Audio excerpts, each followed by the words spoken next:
You know, sometimes you and a friend go into business, you start a company, and you share the equity 50-50.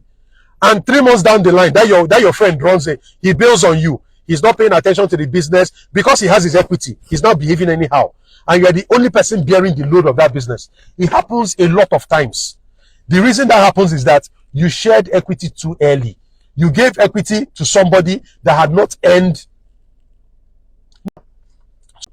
And I've seen situations where your partner bails on you. You struggle and work hard and sacrifice for the business and make something out of it. 3 or 4 years down the line, the dude is coming back and is claiming it happens. And it has crushed a lot of relationships. Because the guy is saying that he can make all sorts of excuses why he didn't pay attention. But the truth is that if you look at the registration documents of the company, he owns 50%. So what do? The problem is that you shared equity too early. And if he goes to court, somehow the papers are there. So I've had situations where I've had to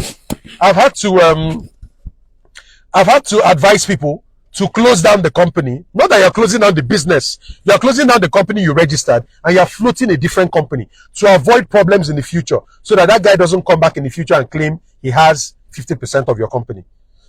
So if you have a business partner that is working with you and they bail on you, vesting makes sure that nobody robs you of your hard sweat and tears, right? So if somebody works in a business and the time they work for the period where their equity will vest, they will get it. But if they abandon the business, they lose their equity.